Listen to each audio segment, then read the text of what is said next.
Hello friends, welcome back to Mia spice world. ഇന്ന് ഞാനൊരു super easy and tasty ഒരു starter റെസിപ്പിയാണ് ഉണ്ടാക്കാൻ പോണത്. എപ്പോഴും ഒരു ഫെസ്റ്റിവൽ അല്ലെങ്കിൽ ഒരു പാർട്ടി ഉണ്ടായ എപ്പോഴുള്ള ടെൻഷനാണ് എന്താണ് സ്റ്റാർട്ടേഴ്സ് ഉണ്ടാക്കാന്ന്. ചിക്കൻ, എഗ് വെച്ചിട്ട് നമുക്ക് കുറേ സ്റ്റാർട്ടേഴ്സ് ഉണ്ടാക്കാൻ പറ്റും. പക്ഷെ ഫിഷ് വരുമ്പോൾ ഓപ്ഷൻസ് കുറച്ച് കുറവാണ്. പിന്നെ നമുക്ക് എപ്പോഴും ഒരു ടെൻഷനാണ്. അപ്പം ഞാൻ ഇന്ന് ഉണ്ടാക്കാൻ പോണത് ഒരു crispy and yummy fish pakoda. കുട്ടികൾക്കും എല്ലാവർക്കും ഇത് ഇഷ്ടാവും. പിന്നെ ഇത് ഉണ്ടാക്കാൻ അധികം പണിയും ഇല്ല. അപ്പൊ ഈ ക്രിസ്മസ് സീസൺ നിങ്ങൾ ഈ ഫിഷ് പക്കോട തീർച്ചയായിട്ടും ട്രൈ ചെയ്യണം. So let's get to the recipe. ഞാൻ ഈ ഫിഷ് പക്കോട ഉണ്ടാക്കാൻ യൂസ് ചെയ്യാൻ പോണത് 1/2 കിലോ ബോൺലെസ് ബാസ ഫിഷ്. നിങ്ങൾ ബാസ തന്നെ വേണമെന്നില്ല, സാൽമന, നെയ്മീന എന്ത് വേണമെങ്കിലും എടുക്കാം. പക്ഷെ സൂക്ഷിക്കേണ്ടത് എന്താണെന്ന് വെച്ചാൽ ഇതിൽ ബോൺസ് ഒട്ടും ഉണ്ടാവാൻ പാടില്ല. ഈ ഫിഷ് ഫില്ലേന് ചെറിയ ബൈറ്റ് സൈസ് പീസസ് ആയിട്ട് കട്ട് ചെയ്യാൻ പോവാണ്. അധികം വലിയ പീസായിട്ട് കട്ട് ചെയ്യരുത് കേട്ടാ. ഒന്ന് ചെറിയ ചെറിയ പീസുകളായിട്ട് കട്ട് ചെയ്താലാണ് ഇത് ടേസ്റ്റ്. 1/2 കിലോയിൽ തന്നെ കുറേ പീസ് കിട്ടും കേട്ടാ.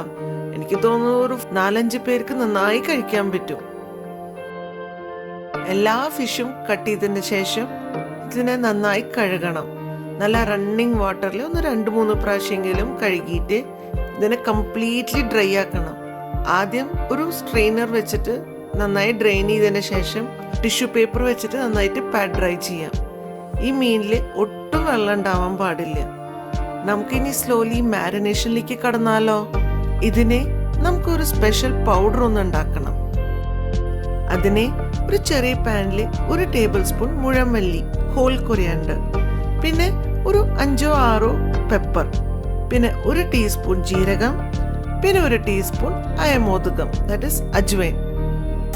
ഓ, നിങ്ങൾക്ക് തോന്നണ്ടാവില്ല അയമോദക, പക്ഷെ ട്രസ്റ്റ് മീ, ഇതിട്ടാ നല്ലൊരു മണം, നല്ലൊരു ടേസ്റ്റ് വരും കേട്ടോ. അപ്പോൾ എന്തായാലും അയമോദകം ഇടാൻ ശ്രദ്ധിക്കണേ. ടേസ്റ്റിന് മാത്രമല്ല ഹെൽത്തിനും നല്ലത് തന്നെ. പിന്നെ ഇതിനെ ഒരു ലോ ഫ്ലെയിമിൽ വെച്ചിട്ട് ഒരു 3 to 4 മിനിറ്റ്സ് ഡ്രൈ റോസ്റ്റ് ചെയ്യണം. 3-4 മിനിറ്റ്സിന് ശേഷം നല്ലൊരു മണം വരാൻ തുടങ്ങും. അപ്പോൾ സ്റ്റൗ ഓഫ് ചെയ്തിട്ട് ഇതിനെ നമുക്ക് നന്നായി ഇടിച്ചിട്ട് പൗഡർ ചെയ്യാം.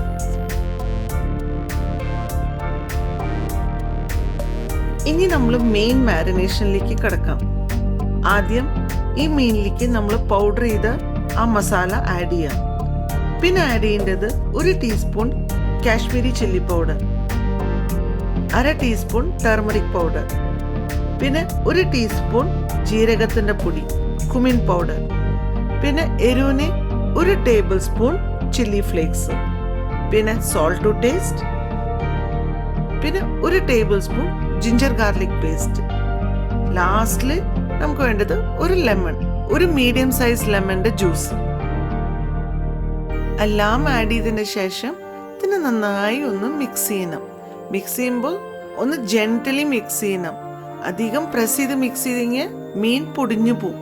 അപ്പോൾ ഒന്ന് സൂക്ഷിച്ച് മെല്ലെ മിക്സ് ചെയ്യണം.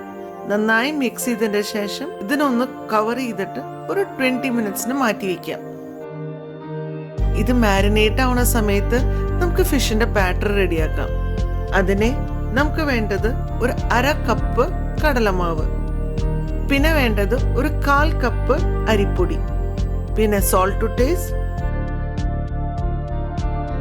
പിന്നെ 1 ടീസ്പൂൺ അയമോദകം. ഇതിലേക്ക് കുറേശ്ശെ വെള്ളം ആഡ് ചെയ്തിട്ട് ഇതിനൊരു തിക്ക് പേസ്റ്റ് ഉണ്ടാക്കണം. അധികം വാട്ടറി ആവരുത്, അധികം ടൈറ്റും ആവാൻ പാടില്ല. ഒരു ഫ്ലോയിങ് കൺസിസ്റ്റൻസിയിലേക്ക് നമുക്ക് ഇതിനെ ഒരു ബാറ്റർ പ്രിപ്പയർ ചെയ്യണം. പിന്നെ നമ്മൾ ഉണ്ടാക്കി വെച്ച ബാറ്റർ ഈ മീനിലേക്ക് മെല്ലെ ആഡ് ചെയ്യണം. ആഡ് ചെയ്തിട്ട് നന്നായിട്ട് ഒന്ന് മിക്സ് ചെയ്യണം. മിക്സ് ചെയ്യുമ്പോൾ സൂക്ഷിച്ചിട്ട് വേണം ചെയ്യാൻ, മീൻ പൊടിയാൻ സാധ്യതയുണ്ട്.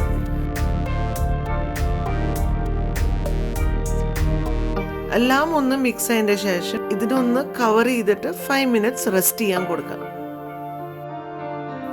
മീൻവൈൽ നമുക്കൊരു കടായിലെ ഇതിനെ ഡീപ് ഫ്രൈ ചെയ്യാൻ ആവശ്യമുള്ള എണ്ണ ഒഴിക്കുക. വെളിച്ചെണ്ണ വേണ്ട കേട്ടോ, എനി റിഫൈൻഡ് ഓയിൽ, സൺഫ്ലവർ ഓയിലാ, എനി റിഫൈൻഡ് ഓയിൽ ഇതിൽ ആഡ് ചെയ്യുക. എണ്ണ നന്നായി ചൂടാവുമ്പോൾ മീനിനെ നമുക്ക് ഒന്നൊന്നായിട്ട് ഇതിലേക്ക് ഡ്രോപ്പ് ചെയ്യാം. പിന്നെ ഒരടിക്ക് തന്നെ കുറേ മീൻ ആഡ് ചെയ്യരുത് കേട്ടോ. പാൻ ഓവർ ക്രൗഡായിങ്ങ് ഇതിൻ്റെ കോട്ടിങ്ങൊക്കെ വിടരും. അപ്പോൾ കുറേശ്ശെ ആയിട്ട് സ്മോൾ ബാച്ചസ് ആയിട്ട് ഇതിനെ വറുത്തെടുക്കണം. പിന്നെ ഹൈ ഫ്ലെയിമിൽ നിന്ന് ഒരു മീഡിയം ഫ്ലെയിമിലാണ് ഇതിനെ വറുത്തെടുക്കേണ്ടത്. പിന്നെ ഒരു ഗോൾഡൻ ബ്രൗൺ ആവണ വരയ്ക്കും ഇങ്ങനെ തിരിച്ചു മറിച്ച് നമുക്ക് ഇതിനെ വറുത്തെടുക്കണം. മീനല്ല, പെട്ടെന്ന് വെന്ത് കിട്ടും. ഒരു 3-4 മിനിറ്റ്സിനുള്ളിൽ തന്നെ മീനൊക്കെ നല്ല ഗോൾഡൻ ബ്രൗൺ ആവും ചെയ്യും, നല്ല ക്രിസ്പി ആയിട്ട് കിട്ടുകയും ചെയ്യും.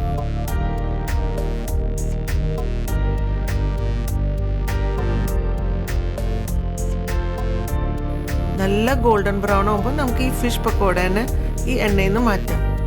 എൻ്റെ ഒരു സ്മോൾ ടിപ്പ് കേട്ടോ, നമ്മളെപ്പോഴും ഒരു ഫ്രൈഡ് ഐറ്റം, ഫിഷ് പക്കോട എന്നല്ല, any fried item, chicken fry ആയാലും ശരി, കട്ട്ലറ്റ് ആയാലും ശരി, വറുത്ത് കഴിഞ്ഞാൽ നേരെ ഇതിനെ പ്ലേറ്റിലേക്ക് ട്രാൻസ്ഫർ ചെയ്യുന്നേക്കാളും ഇതുപോലത്തെ വല്ല കൂളിംഗ് റാക്കിലേക്ക് ട്രാൻസ്ഫർ ചെയ്യുന്നതാവും നല്ലത്. ഇതിൻ്റെ ഗുണം എന്താണെന്ന് വെച്ചാൽ നമ്മളുടെ വറുത്ത് വെച്ച സാധനം അതുപോലെ ക്രിസ്പായിട്ട് തന്നെ റീറ്റെയിൻ ആവും. പ്ലേറ്റിൽ വെച്ചാൽ പെട്ടെന്ന് ഇത് സോഗിയാവും. അങ്ങനെ ഞാൻ കുറേശ്ശെ ആയിട്ട് എല്ലാ ഫിഷ് പക്കോട വറുത്തെടുത്തു. ഞാനിപ്പോൾ ടോട്ടലി 3 ബാച്ചസ് ആയിട്ടാണ് ഈ ഫിഷ് പക്കോട ഫ്രൈ ചെയ്തെടുത്തേക്കുന്നത്.